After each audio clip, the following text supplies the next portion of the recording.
नमस्कार दोस्तों, माँ भगवती की कृपा हम सब पर बनी रहे।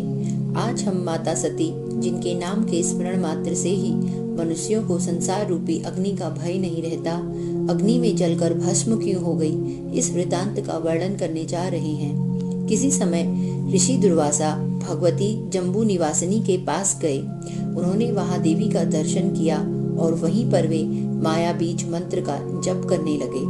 उससे प्रसन्न होकर देवेश्वरी ने अपने गले में पड़ी हुई माला मुनि को दे दी और उन्होंने सिर झुकाकर प्रसाद रूप में प्राप्त उस माला को स्वीकार कर लिया। वहां से वापस आकर मुनि दुर्वासा जगदम्बा के दर्शन हेतु आकाश मार्ग से दक्ष के महल में गए, जहां माता सती के पिता दक्ष विराजमान थे। दक्ष ने मुनि से पूछा, हे नाथ, यह अलौकिक माला किसकी है? पृथ्वी में तो यह माला मनुष्यों के लिए परम दुर्लभ है। यह माला आपने कैसे प्राप्त की? उनका यह वचन सुनकर प्रेम से भरे हृदय तथा अश्रुपूरित नेत्रों वाले मुनि दुर्वासा ने कहा, यह भगवती का अनुपम प्रसाद है। तब दक्ष ने मुनि से उस माला के लिए याचना की। तीनों लोकों में ऐसी कोई वस्तु नहीं जो देवी भक्तों को ना दी जा सके। ऐसा विचार करके मुनि ने वह माला दक्ष को दे दी। दक्ष ने सिर झुकाकर उस माला को ग्रहण कर लिया और उसे अपने निजी कक्ष में, जहां पर पति पत्नी की सैया थी, वहीं पर रख दिया। उसी पाप कर्म के प्रभाव से वे कल्याणकारी शंकर तथा देवी सती के प्रति द्वेष बुद्धि वाले हो गए।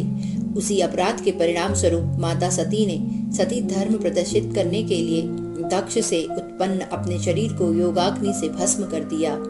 फिर उसी ज्योति का हिमालय के घर में प्राकट्य हुआ। महादेव के लिए सती प्राणों से भी अधिक प्रिय थी। भगवान शिव ने सती का शरीर भस्म हो जाने के उपरांत उनके वियोग में व्याकुल होकर तीनों लोकों में प्रलय की स्थिति उत्पन्न कर दी।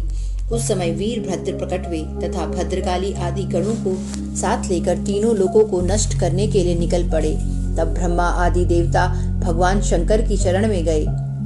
सर्वस्व नाश हो जाने पर भी करुणानिधि परमेश्वर शिव ने उन देवताओं को अभय प्रदान दिया और बकरे का शरीर जोड़कर दक्ष प्रजापति को जीवित कर दिया, जो वीरभद्र द्वारा काट दिया गया था। तदनंतर उदास होकर वे महात्मा शिव यज्ञ स्थल पर गए और अत्यंत दुखी होकर विलाप करने लगे। उन्होंने वहां पवित्र शरीर वाली सती को अग्नि में जलते हुए देखा।